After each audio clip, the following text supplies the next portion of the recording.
I go back, right all the way back to him playing a caveman. Yeah, California Man, yeah. I fucking loved that Encino movie. Man, as it was Encino called Man, in US. But yeah, John, that was the And, first movie. Was it? It might have been Airheads. I'm not sure. The one with Buscemi and Adam Sandler. I I can't don't know remember. if I've seen that.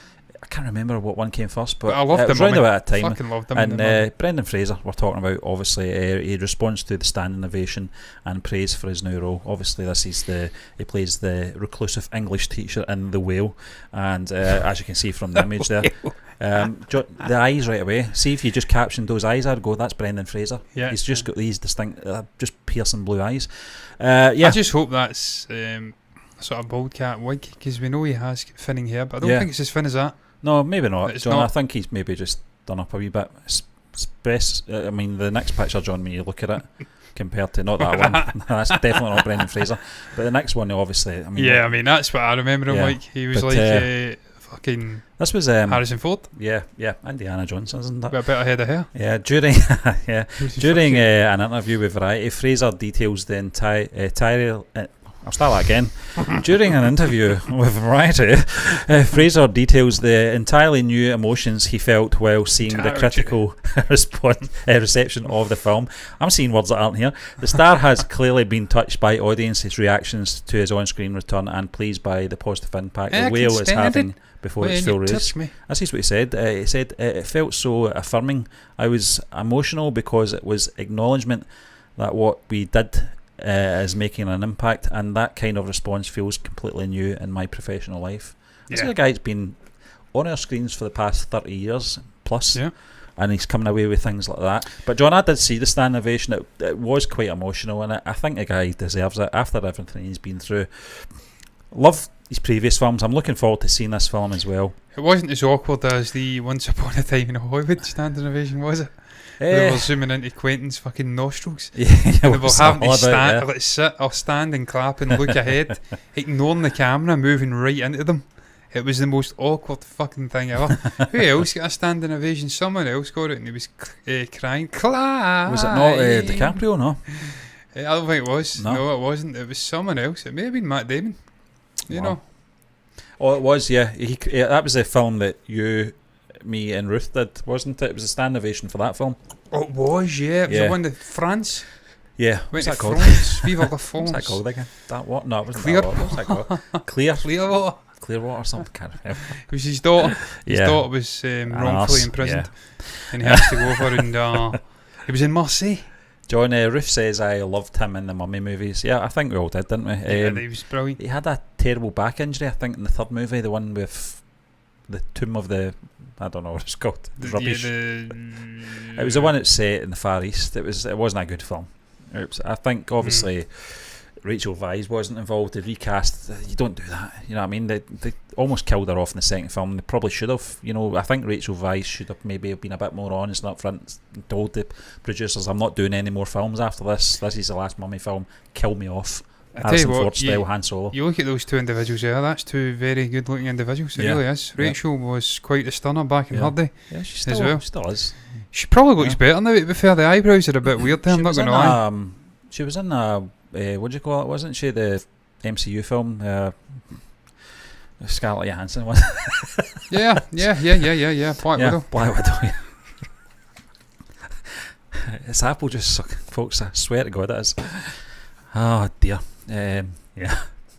Anyway, John, what's your thoughts on Brendan Fraser? I mean, we go back, obviously, a standing ovation. Did you see the standing ovation? I've not seen it. I've seen I think a brief clip of it. Yeah, I mean, it's an awkward thing for any actor to have to stand and obviously. But they obviously, once they look back on it and realise just what it's for, then I think they appreciate it. What I did see was him doing press junkets for something, and he was taking pop shots at Batgirl, but then also sort of trying to think of the words just now. I can't. Don't ask me. I can't even get the words that are on screen right. He was sympathising with the situation of the lead from Batgirl as well. He's a very humble, likeable guy. Down to earth, speaks very well. Clearly a very knowledgeable guy.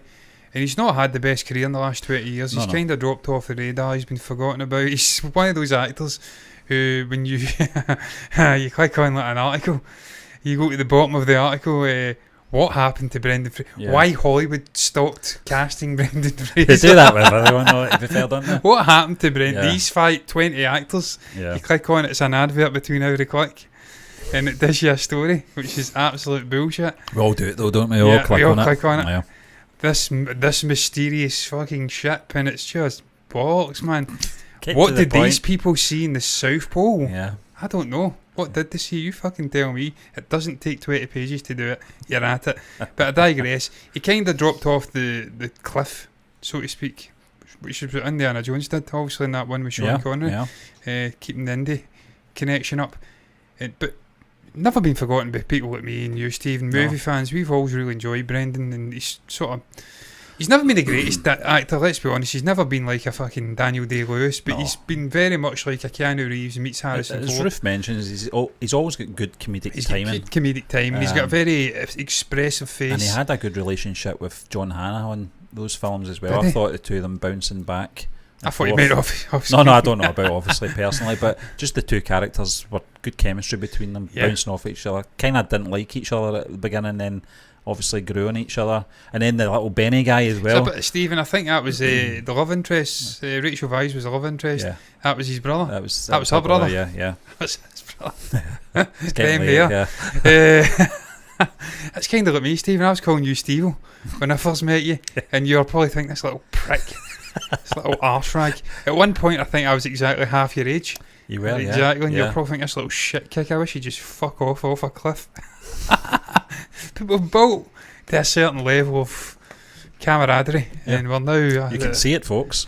You can see it. We're doing live shows together and stuff like that. So that's like us. That relationship. John's not half my age now, though, guys. I'm not half his age. I have to make now. that clear. I'm not in my 60s yet. There was a point with the stars aligned. I think Steve was 26 and I was 13. 13, yeah. I was 13, which is crazy. That was a long just thought, time who the ago. fuck's Steve-O? Steve-O, I just kept calling him Steve. Not Kick-Ass. You know what's funny, Stephen? I looked like Steve-O back then. What was that called, that show? It was Jackass. Jackass, yeah. I looked like Steve-O back then. I'm away. I had a shaved head. I kind of shaved head in, and I looked like Steve-O. Was there not one called Wee Man as well? Wee Man was the dwarf, and then obviously Johnny Knoxville. Fucking loved Jackass. That's a whole other topic. Brilliant. Loved the fucking theme of it. It was brilliant. What was it?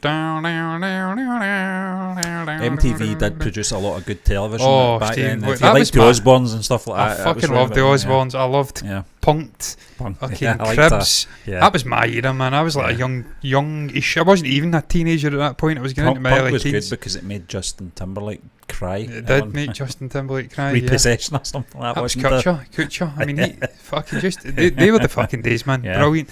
Just these vain celebrities showing off everything they had. It was brilliant, man. Sabrina the Teenage Witch, shit like that. I was into all that back then. But I digress, man. Back to Brendan. That's when Brendan was last relevant. So it kind of ties in. But he's now became relevant again, Steve. He's bounced back, and I have to say, sort of doing full 360, Billy Connolly-esque fucking tangent, getting back to it. No ginormous slipper involved here. Sadly.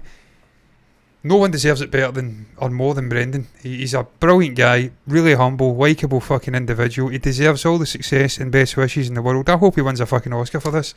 Oh, wow, that'd be amazing, wouldn't it? It would be great. He's put the work in, man. He's played a sort of invalid. I don't know the actual story, but you tend to find it's like Kate Winslet. It's what she says in the extras. You either play like someone who had a disability, or you do a movie about the Holocaust. Guaranteed to get a fucking Oscar. So he's clearly going for the Oscar. He's getting standing ovations. He's been away a long time. It's a great rise to riches story. I hope this guy ends up winning an Oscar come That'd be amazing, March next year. And we're getting into that time where it's perfect timing and we're building into it, just enough to build the momentum. So look, in the end, keeping it short and sweet, although you'll probably have something to say as well, Steve, so it's not really. I'm done. Just glad to see he's getting standing ovations. Glad to see he's getting praise again. He fucking deserves it. Well done, Brendan.